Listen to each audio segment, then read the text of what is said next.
Hey guys வணக்கம், welcome to my new channel seventh screen. உங்கள் அனைவரையும் நம்முடைய புதிய செவன்த் ஸ்க்ரீன் இந்த சேனலுக்கு வாழ்த்தி வரவேற்கிறேன், அன்புடன் வரவேற்கிறேன், பணிவுடன் வரவேற்கிறேன். இந்த செவன்த் ஸ்க்ரீன் இந்த சேனலில் வந்து நாம் என்ன மாதிரியான வீடியோஸ்லாம் பார்க்க போகிறோம் அப்படின்னா, இன்றைக்கி மாறிட்டு வர்ற இந்த நவீன யுகத்தில் பார்த்திங்கன்னா ரொம்ப ட்ரெண்டிங்கான விஷயம் என்ன அப்படின்னு பார்த்தீங்கன்னா ஏஐ தான். ஏஐ வச்சு நாம் என்னெல்லாம் பண்ணிகிட்டு இருக்கிறோம்.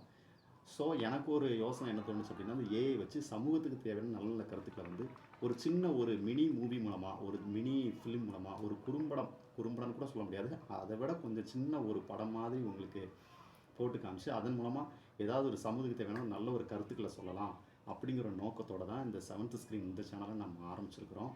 பெயர் வசந்தி. கணவனை இழந்தவள். அவளுக்கு ஒரே ஒரு மகன். அவன் பெயர் குணா. அவள் தகப்பன். இல்லாத குறை தெரியாமல் தன் மகன் குணாவை வளர்த்து வந்தாள்.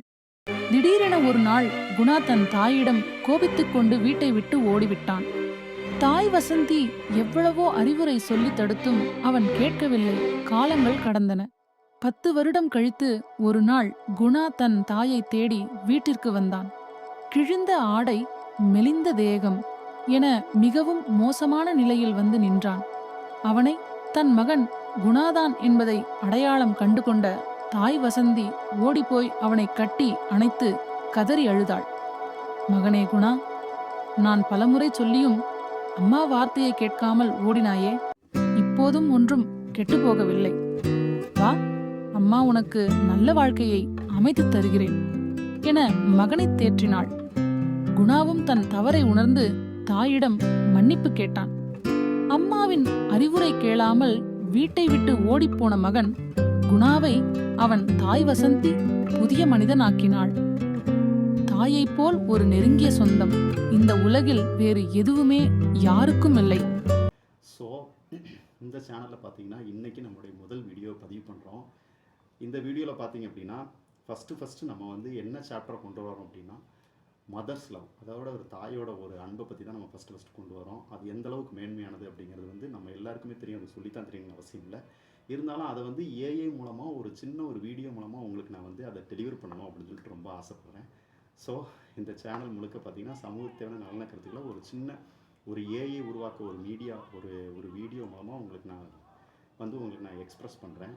ஸோ தயவுசெய்து நம்மளுடைய சேனலுக்கு வந்து நீங்கள் சப்ஸ்கிரைப் பண்ணுங்கள், நல்ல ஆதரவு கொடுங்க. நம்மளுடைய சேனல் வந்து சப்ஸ்கிரைப் பண்ணுங்கள், என்னுடைய சேனலுக்கு நல்ல ஆதரவு கொடுங்க.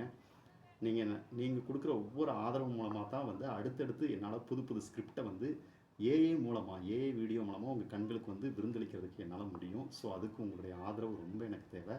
அண்ட் அது மட்டும் இல்லாமல் நம்ம வீடியோவை பார்த்து தயவுசெய்து லைக் பண்ணுங்கள்.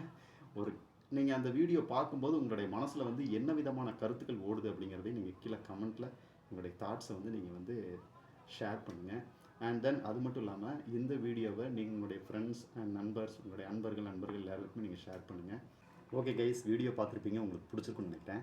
கண்டிப்பாக பார்த்தீங்கன்னா இதில் நம்ம கற்றுக்க வேண்டிய விஷயம் என்ன அப்படின்னா, அந்த வீடியோ மூலமாக நான் வந்து சமூகத்துக்கு தேவையான ஒரு நல்ல கருத்துக்களை தான் நான் சொல்லணும் அப்படின்னு நினைக்கிறேன். ஸோ ஏஐ வச்சு நம்ம நிறைய என்னென்னவும் பண்ணுறோம், நிறைய காமெடிஸ் ஜானர் அண்ட் அது மட்டும் இல்லாமல் நிறைய மோசமான விஷயங்கள் கூட வந்துட்டு தான் இருக்குது, இல்லைன்னு சொல்ல.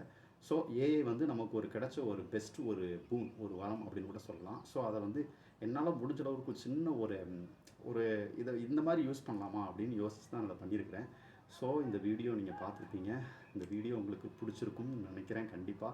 ஏன்னா நம்ம எல்லாருமே பார்த்தீங்கன்னா கண்டிப்பாக வந்து தாயை நேசிப்போம். அம்மா இல்லாமல் பார்த்தீங்கன்னா அந்த உலகத்தில் எதுவுமே இல்லை. ஒரு பெஸ்ட்டு ரிலேஷன் அப்படின்னா அம்மா மட்டும்தான், வேறு யாருமே இல்லை அப்படிங்கிறத கண்டிப்பாக நம்ம வந்து எல்லா இடத்துலையும் ஆணித்தரமாக சொல்லலாம். ஸோ அதை வந்து இந்த மாதிரி ஒரு சின்ன ஒரு மெசேஜோடு உங்களுக்கு சொல்லியிருக்கிறேன். ஸோ அந்த மெசேஜில் வந்து உங்களுக்கு ஏதாவது வந்து பார்த்திங்கன்னா உங்களுக்கு முரண்கள் இருந்தால் தயவுசெய்து அதை நீங்கள் கீழே கருத்துக்களை பதிவு பண்ணலாம். எல்லா கமெண்ட்ஸும் ஏற்றுக்கொள்ளப்படும். அண்ட் அது மட்டும் இல்லாமல் இதில் மெசேஜை நீங்கள் நல்ல ஒரு மெசேஜ் என்ன பார்த்தீங்க அப்படின்னா, ஒரு பெஸ்ட்டு மெசேஜாக நான் உங்களுக்கு டெலிவர் பண்ணியிருக்கிறேன். உங்களுக்கு புரியும் நினைக்கிறேன். அதாவது இது நல்லா நீங்கள் டீப்பாக யோசிச்சு பார்த்தீங்க அப்படின்னா, என்றைக்குமே சரி, அதாவது ஒரு ஆங்கிலத்தில் கூட பழமொழி சொல்லுவாங்கள்ல, east or west, home is the best அப்படிம்பாங்க. ஸோ அதுக்காக நம்ம வீட்டிலே இருக்க முடியாது. அந்த ஹோம் அப்படிங்கிற மென்ஷன் பண்ணுறது வந்து வீடு கிடையாது, குடும்பம் அப்படிங்கிறத தான். மேக்ஸிமம் வந்து நீங்கள் ஆங்கிலத்தில் பார்த்தீங்கன்னா ஹவுஸ் ஹோம்னு ரெண்டாக வந்து பிரிச்சிருப்பாங்க. ஹவுஸ் அப்படின்னா அது வந்து கல் மண் அதால் கட்டப்பட்ட ஒரு வீடு, சரிங்களா? இந்த ஹோம் அப்படின்னு சொல்கிறாங்கல்ல, அந்த ஹோம் அப்படிங்கிறதுக்கு வீடு அப்படிங்கிறத தாண்டி இன்னொரு அர்த்தம் இருக்குது, ஒரு ஃபேமிலி. ஒரு செட் ஆஃப் ஃபேமிலி அப்படிங்கிறதான் அவங்க வந்து ஹோம் அப்படின்னு சொல்லிட்டு ஆங்கிலத்தில் மென்ஷன் பண்ணுறாங்க. இந்த பழமொழியை பார்த்தீங்கன்னா தமிழில் எப்படி மொழிபெயர்த்திருப்பாங்க அப்படின்னா, காடோ மேடோ வீடே சொர்க்கம் அப்படின்னு மொழிபெயர்த்திருப்பாங்க. ஸோ அந்த டிரான்ஸ்லேஷன் பார்த்தீங்க அப்படின்னா தமிழில் வந்து டிரான்ஸ்லேட் பண்ணும்போது சொர்க்கம், வீடு வந்து சொர்க்கம் அப்படிங்கிற மாதிரி மொழிபெயர்த்திருப்பாங்க. ஸோ வீடு சொர்க்கம் தான், வீடு சொர்க்கம் அப்படிங்கிறதுக்காக நம்ம வீட்டிலே வந்து இருக்க முடியாது. நம்ம வந்து பணி நிமித்தமாக, வேலை நிமித்தமாக வந்து நம்ம வந்து தொலை தூரங்களுக்கு ஊர் விட்டு ஊர் தாண்டி, நாடு விட்டு நாடு தாண்டி கூட நம்ம போகலாம், வரலாம்.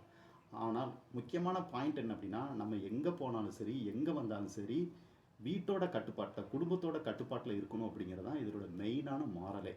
அதுதான் அதோட மெயினான தீம்.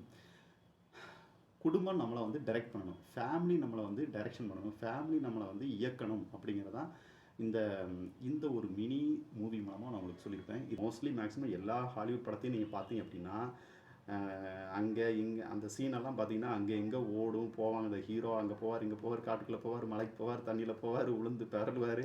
கடைசியில் பார்த்தீங்கன்னா இந்த கடைசி சீனை எப்படி அமைச்சிருப்பாங்க அப்படின்னா, கடைசியில் வந்து குடும்பத்தோடு இணைகிற மாதிரி தான் அமைச்சிருப்பாங்க.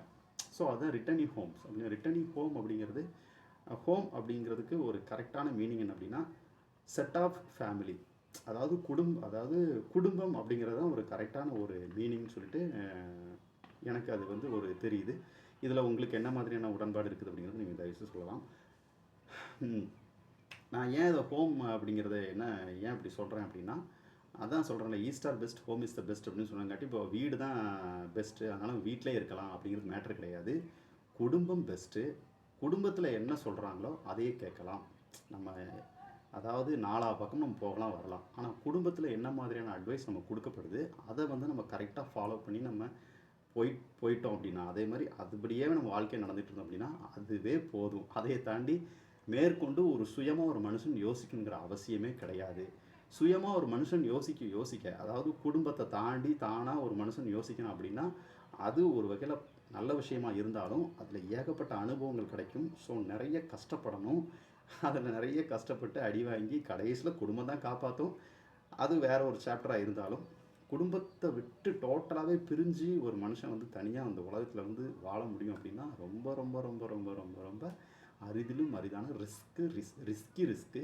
ஸோ அதை வந்து யாருமே பண்ணக்கூடாது அப்படிங்கிறத நான் அந்த படத்தில் வந்து நான் சொல்லியிருக்கிறேன். ஸோ இது மாதிரி நிறைய ஸ்கிரிப்டை நீங்கள் பார்க்கலாம். ஸோ ரொம்ப நிறைய அறுவைப்பட்டு நினைக்கிறேன்.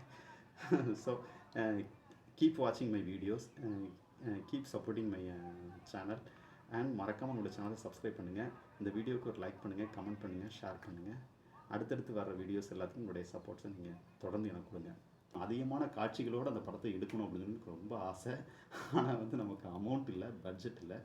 ஸோ ஃப்யூச்சரில் பார்த்தீங்கன்னா உங்களுடைய சப்போர்ட் எனக்கு அதிகமாக வந்துச்சு அப்படின்னா கண்டிப்பாக பார்த்தீங்கன்னா இன்னும் நம்ம நல்ல யோசனை பண்ணி இது மாதிரி நிறைய டாப்பான கருத்துக்கள், நம்ம சொசைட்டிக்கு தேவையான முக்கியமாக நிறைய கருத்துக்கள் அண்ட் இந்த மாதிரி படங்கள் மூலமாக நீங்கள் பார்க்க முடியாத சூப்பரான கருத்துக்களை சூப்பராக டெலிவர் பண்ணுறதுக்கு என்கிட்ட நிறைய வந்து ஐடியாஸ் இருக்குது. ஸோ அந்த ஐடியாஸ் எல்லாத்தையும் பார்த்திங்கன்னா உங்களுடைய சப்போர்ட் மூலமாக நான் அந்த யூடியூப் பிளாட்ஃபார்மில் உங்களுக்கு நான் கொடுக்குறதுக்கு கொஞ்சம் நல்ல பெரிய படமாக உங்கள் கண்ணுக்கு இன்னும் நல்லா விருந்தளிக்கிற மாதிரி பண்ணுற மாதிரி ஒரு ஐடியா இருக்குது. பண்ணுறதுக்கு நான் ட்ரை பண்ணுறேன். ஃப்யூச்சரில் உங்களுடைய சப்போர்ட் மூலமாக பண்ணலாம். So thank you.